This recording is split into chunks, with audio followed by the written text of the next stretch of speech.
Student, Assalamu alaikum. Let us continue our chapter direct and inverse proportion. Okay. അപ്പോൾ കഴിഞ്ഞ ക്ലാസ്സിൽ നമ്മൾ discuss ചെയ്തു ഏതാണ് ഡയറക്റ്റ് പ്രൊപ്പോർഷൻ അല്ലേ. ഇനി നമ്മൾ ഡിസ്കസ് ചെയ്യാൻ പോകുന്നത് ഇൻവേഴ്സ് പ്രൊപ്പോർഷൻ. Inverse proportion.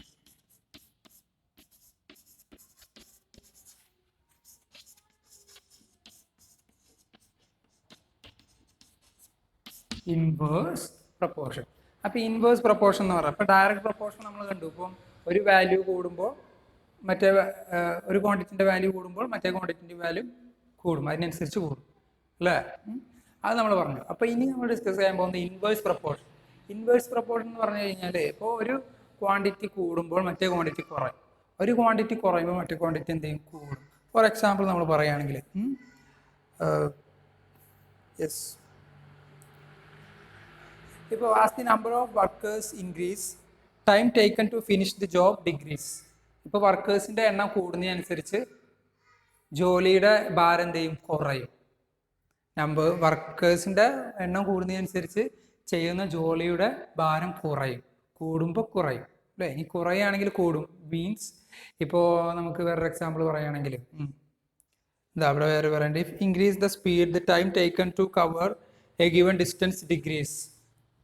നമ്മളിപ്പോൾ ഡ്രൈവ് ചെയ്യുമ്പോൾ സ്പീഡ് കൂട്ടുകയാണെങ്കിൽ ഇപ്പോൾ നമുക്കൊരു ഒരു സ്ഥലത്ത് എത്തണം എന്ന് വിചാരിക്കുക, 10 മിനിറ്റേ ഉള്ളൂ എത്താൻ ശരിക്കും. അപ്പോൾ നമ്മൾ സ്പീഡ് കൂട്ടുകയാണെങ്കിൽ ചിലപ്പോൾ ഒരു 8 മിനിറ്റ് കൊണ്ട് എത്തും അല്ലേ. അപ്പോൾ സ്പീഡ് കൂട്ടിനനുസരിച്ച് നമുക്ക് ഡിസ്റ്റൻസ് കുറയും.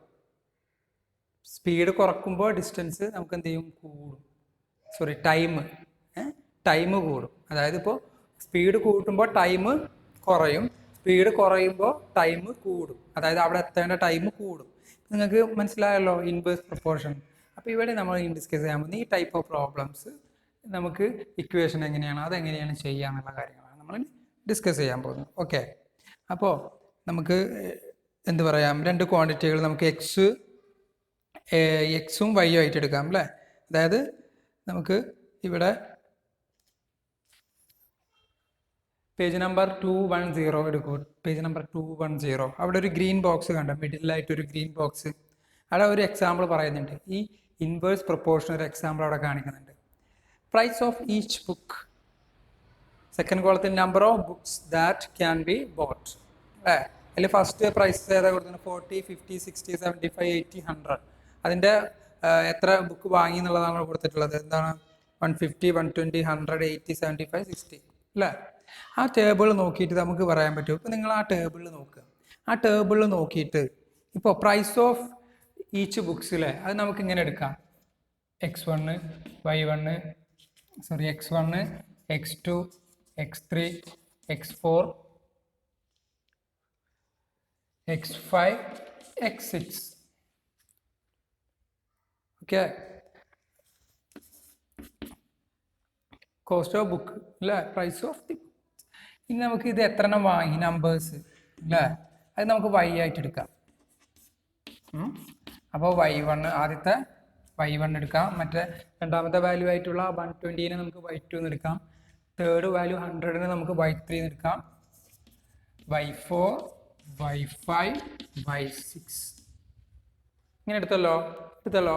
നെക്സ്റ്റ് നിങ്ങൾ ഇതൊന്ന് മൾട്ടിപ്ലൈ ചെയ്ത് നോക്കും. അതായത് x1 ഇൻറ്റു y1 ഒന്ന് മൾട്ടിപ്ലൈ ചെയ്ത് നോക്കുക. അതായത് മീൻസ് 40 ഇൻറ്റു 150, 40യും 150 ഒന്ന് മൾട്ടിപ്ലൈ ചെയ്ത് നോക്കുക.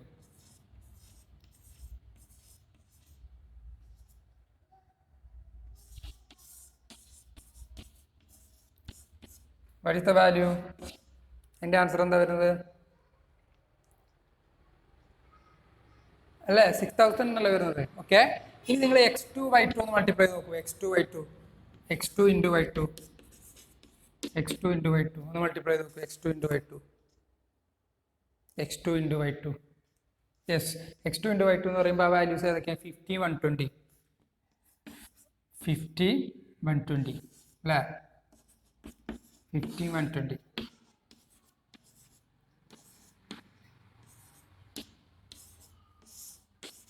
Again 6000. Okay.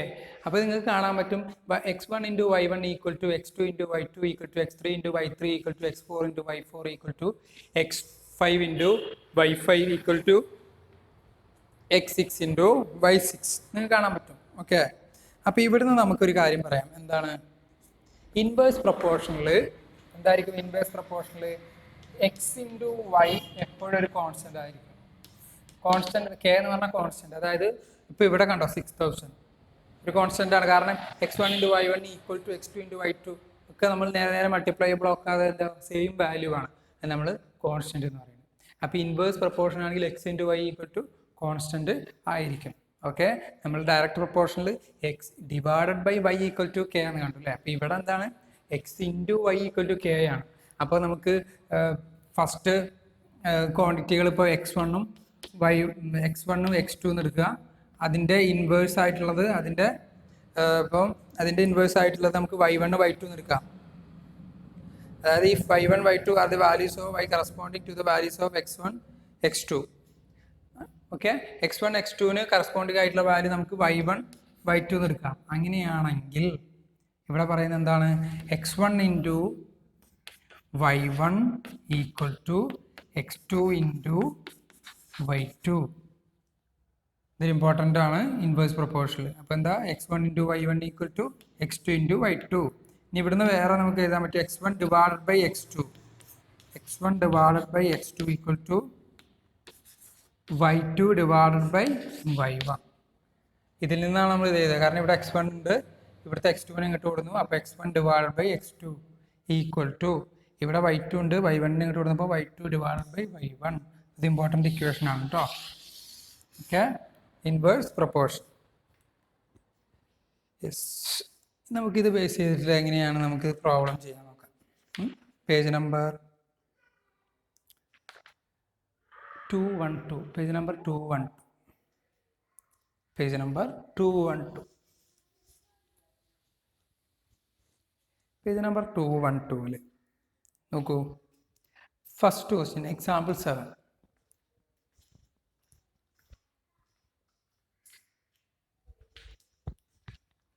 Example 7.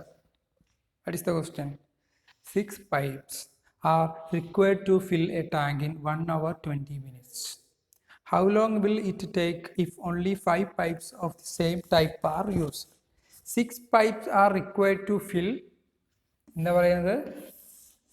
6 pipes are required to fill 1 hour 20 minutes. 1 hour 20 minutes എന്ന് പറയുമ്പോൾ നമുക്ക് 1 hour എന്ന് പറഞ്ഞു കഴിഞ്ഞാൽ 60 മിനിറ്റ് ആണല്ലേ. അപ്പോൾ 60 + 20 ടോട്ടൽ 80 മിനിറ്റ്സ്. അതായത് 1 hour 20 മിനിറ്റ്സ് നമ്മൾ മിനിറ്റിലേക്ക് മാറ്റുമ്പോൾ നമുക്ക് 80 മിനിറ്റ് എന്ന് കിട്ടും കേട്ടോ. അപ്പോൾ ഞാൻ 6 പൈപ്പ് വെച്ചിട്ട് ഒരു ടാങ്ക് ഫില്ല് ചെയ്യാൻ 80 മിനിറ്റ്സ്. അതായത് ഇവിടെ നമ്മൾ കോളം കൊടുക്കുന്നത് ടൈം മിനിറ്റിലാണ് കേട്ടോ ടൈം. ഇവിടെ ആണെങ്കിൽ നമ്പർ ഓഫ് പൈപ്സ്. അപ്പോൾ 6 പൈപ്പ് ആകുമ്പോൾ 80 മിനിറ്റ്. നമ്മളോട് കണ്ടുപിടിക്കാൻ പറയാൻ എന്താണ്? How long will it take if only 5 pipes of the same type are used. അങ്ങനെയാണെങ്കിൽ 5 പൈപ്പ് വെച്ചിട്ട് അല്ലേ, how long will it take 5 pipes of the same type. എത്ര ടൈം എടുക്കും? ഇതേ അളവുള്ള ഒരു 5 പൈപ്പ് ഉപയോഗിച്ചിട്ട് 5 പൈപ്സ് ഉപയോഗിച്ചിട്ട് ആ ടാങ്ക് ഫില്ല് ചെയ്യാൻ എത്ര ടൈം എടുക്കും? അപ്പോൾ കൂടുതൽ പൈപ്പ് ഉപയോഗിക്കുമ്പോൾ കുറഞ്ഞ ടൈം മതി അല്ലേ. കുറവ് പൈപ്പ് ഉപയോഗിക്കുമ്പോൾ എന്ത് സംഭവിക്കും? കൂടുതൽ ടൈം എടുക്കും. ശരിയല്ലേ? അപ്പോൾ ഇവിടെ ഇൻവേഴ്സ് പ്രൊപ്പോർഷനാണ്. ഓക്കെ, അപ്പോൾ നമുക്കിവിടെ 5 എന്ന് കൊടുക്കാം. ഇവിടുത്തെ വാല്യൂ നമ്മൾ കണ്ടുപിടിക്കേണ്ടത്. അപ്പോൾ നമുക്ക് ഇത് x1, ഇത് y1, ഇത് x2, ഇത് y2 എന്ന് കൊടുക്കാം. ഓക്കെ, അപ്പോൾ നമുക്ക് ഇൻവേഴ്സ് പ്രൊപ്പോർഷൻ ആണെങ്കിൽ നമുക്കറിയാം 6 × 80 equal to 5 × y2.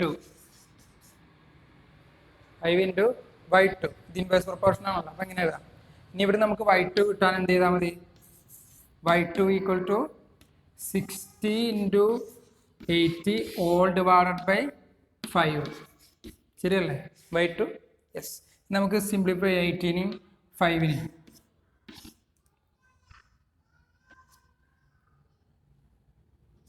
16.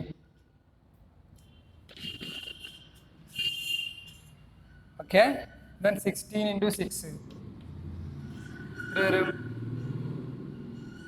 96. y2 equal to 96 minutes.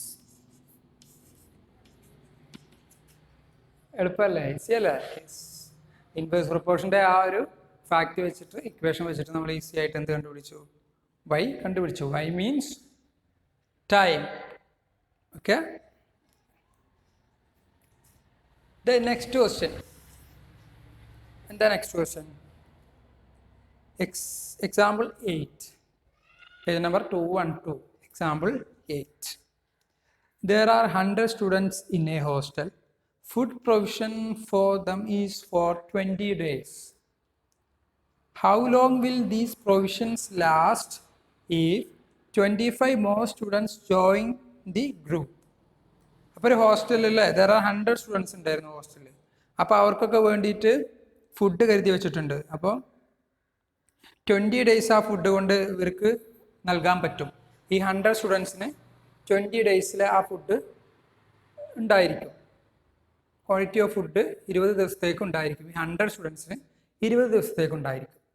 അങ്ങനെയാണെങ്കിൽ ഈ ഗ്രൂപ്പ് ഓഫ് സ്റ്റുഡൻസിലേക്ക് ഒരു 25 സ്റ്റുഡൻസും കൂടി കൂടുതലായിട്ട് വരുമ്പോൾ ഫുഡിൻ്റെ ക്വാണ്ടിറ്റി കൂടണല്ലേ?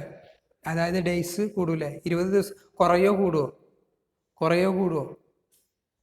20 ദിവസത്തേക്ക് നീണ്ടു നിൽക്കും. 100 കുട്ടികളാവുമ്പോൾ 20 ദിവസത്തേക്ക് നീണ്ടു നിൽക്കും. ഇത് 100 + 25 125 സ്റ്റുഡൻസ് ആകുമ്പോൾ 20 ദിവസം ഉണ്ടാവുമായിരിക്കുമോ? ഫുഡ് കുറയും അല്ലേ? ശരിയല്ലേ? യെസ്. അപ്പോൾ ഇവിടെ ഇൻവേഴ്സ് പ്രൊപ്പോർഷൻ ആണ്. കുട്ടികളുടെ എണ്ണം കൂടുമ്പോൾ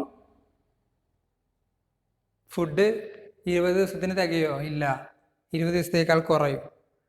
യെസ്. അപ്പോൾ ഇവിടെ ഇത് ഇൻവേഴ്സ് പ്രൊപ്പോർഷൻ ആണ്. അപ്പോൾ നമുക്ക് അത് ഉപയോഗിച്ചിട്ട് കണ്ടുപിടിച്ചുകൂടാ? Yes.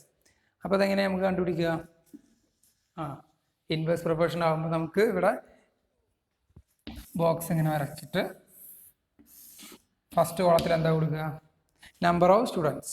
Yes, number of students. ഇവിടെ നമ്പർ ഓഫ് ഡേയ്സ് അല്ലേ? Number of days. ഓക്കെ. അപ്പോൾ ഇവിടെ നമ്പർ ഓഫ് സ്റ്റുഡൻസ് 100 സ്റ്റുഡൻസ് ആകുമ്പോൾ എത്ര ഡേയ്സ്? 20 ഡേയ്സ്. ഇവിടെ 100 + 25 25 കുട്ടികൾ കൂടി കൂടുതലായിട്ട് വന്നു. അപ്പോൾ 125. അപ്പോൾ ഇവിടെ നമുക്ക് എന്ത് എടുക്കാം? y2 എന്ന് കൊടുക്കാം. ഈ ഡേയ്സാണ് നമുക്ക് കണ്ടുപിടിക്കേണ്ടത്. നമുക്കറിയാം ഇൻവേഴ്സ് പ്രൊപ്പോർഷൻ ആണെന്ന്. അപ്പോൾ 100 × 20 = 125 × y2. Clear? Then y2 = 100 × 20 all divided by 125. ഇനി നമുക്ക് സിംപ്ലിഫൈ ചെയ്യാം അല്ലേ? 100നെ 125ന് 5 കൊണ്ട് സിംപ്ലിഫൈ, അല്ലെങ്കിൽ 20നും 125നും 5ന് സിംപ്ലിഫൈ ചെയ്യാം. സിംപ്ലിഫൈ ചെയ്തിട്ട് y2 എത്ര കിട്ടുമെന്ന് പറയും? Yes, 16. y2 = 16. അപ്പോൾ 16 ഡേയ്സേ ഉണ്ടാവുള്ളൂ. ബിക്കോസ് ഇവിടെ സ്റ്റുഡൻസിൻ്റെ എണ്ണം കൂടി അല്ലേ? അപ്പോൾ ഫുഡ് എത്ര ദിവസത്തേക്ക് ഉണ്ടാവുള്ളൂ? 16 ഡേയ്സ്. ക്ലിയർ?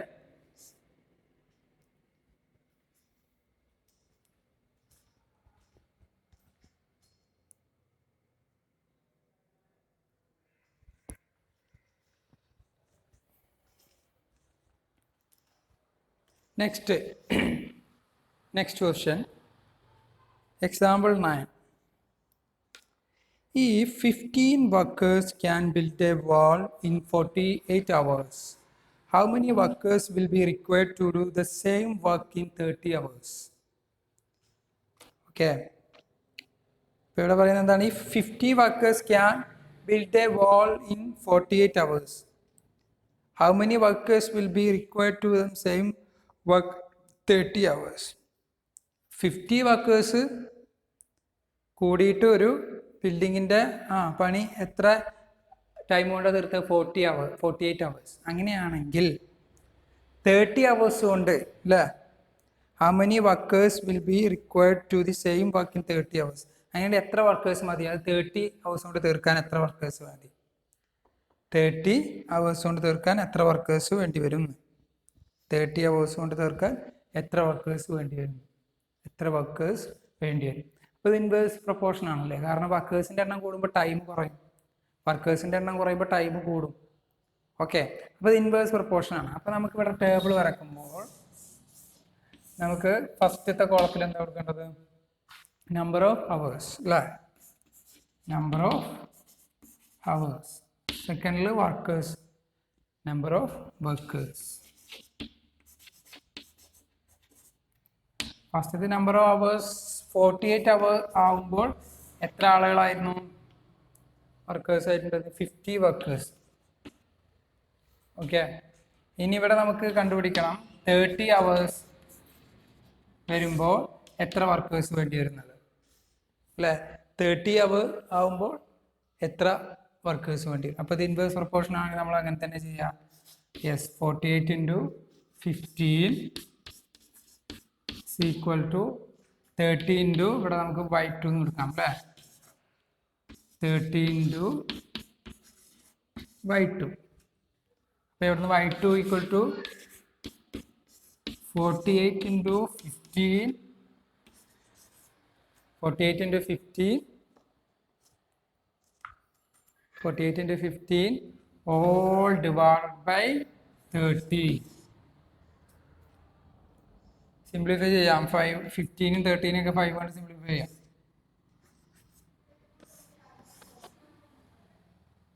വീണ്ടും നമുക്ക് 3 കൊണ്ട് സിംപ്ലിഫൈ ചെയ്യാം. ഇതിനെ 2 കൊണ്ട് സിംപ്ലിഫൈ ചെയ്യാം.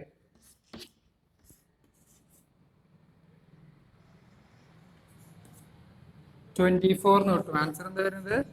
24. അപ്പോൾ 24 വർക്കേഴ്സ് വേണം. 30 അവേഴ്സ് കൊണ്ട് പണി തീരുന്നുണ്ടെങ്കിൽ എത്ര വർക്കേഴ്സ് വേണം? 24. ആൻസർ കിട്ടിയില്ലേ? 24. ഓക്കെ,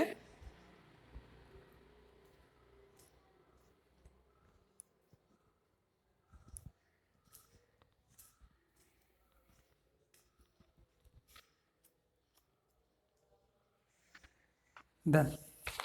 അപ്പോൾ നമുക്ക് ഈ ചാപ്റ്ററിൽ ഇമ്പോർട്ടൻ്റ് ആയിട്ടുള്ള പോയിന്റുകൾ നമ്മൾ ഡിസ്കസ് ചെയ്ത് കഴിഞ്ഞു. അപ്പോൾ ഈ ചാപ്റ്ററിലെ ഹോംവർക്ക് മാർക്ക് ചെയ്തോളൂ. ഇനി ഈ ക്ലാസ്സിലെ homework exercise 13.2, question number 2, 3, question number 2, 3 and 7, 11. Okay, അപ്പോൾ ഈ ചാപ്റ്ററിൽ നമ്മൾ എന്തൊക്കെയാണ് ഡിസ്കസ് ചെയ്തത്? ഡയറക്റ്റ് പ്രൊപ്പോർഷനും ഇൻവേഴ്സ് പ്രൊപ്പോർഷനും അല്ലേ. ഡയറക്റ്റ് പ്രൊപ്പോർഷൻ എന്ന് പറയുമ്പോൾ നമുക്കറിയാം x1/y1 equal to x2/y2, x1/y1 equal to x2/y2. Ratio same ആയിരിക്കും നമ്മൾ പറഞ്ഞത് അല്ലേ. ഡയറക്റ്റ് പ്രൊപ്പോർഷൻ എന്ന് പറഞ്ഞു കഴിഞ്ഞാൽ ഒരു ക്വാണ്ടിറ്റി കൂടുമ്പോൾ അതിനനുസരിച്ച് അതേപോലെ തന്നെ മറ്റേ ക്വാണ്ടിറ്റിയും കൂടുകയാണ് ചെയ്യുക. ഓക്കെ, അതിനുള്ള എക്സാമ്പിളൊക്കെ നമ്മൾ ഡിസ്കസ് ചെയ്തു അല്ലേ. ഇൻവേഴ്സ് പ്രൊപ്പോർഷൻ എന്ന് പറയുമ്പോൾ ഒരു ക്വാണ്ടിറ്റി കൂടുമ്പോൾ മറ്റേ ക്വാണ്ടിറ്റി കുറയും, ഒരു ക്വാണ്ടിറ്റി കുറയുകയാണെങ്കിൽ മറ്റേ ക്വാണ്ടിറ്റി കൂടും. അതാണ് ഇൻവേഴ്സ് പ്രൊപ്പോർഷൻ. ഒന്നിന് ഇൻവേഴ്സ് ആയിട്ട് സംഭവിക്കും അല്ലേ. അപ്പോൾ നമ്മൾ ഇൻവേഴ്സ് പ്രൊപ്പോർഷൻ ഡിസ്കസ് ചെയ്തു. x1 into y1 equal to x2 into y2, x1 into y1 equal to x2 into y2. ആ കാര്യങ്ങൾ മനസ്സിലാക്കുക, ഹോംവർക്ക് കറക്റ്റായിട്ട് ചെയ്യുക. Okay, then see you next class. Thank you.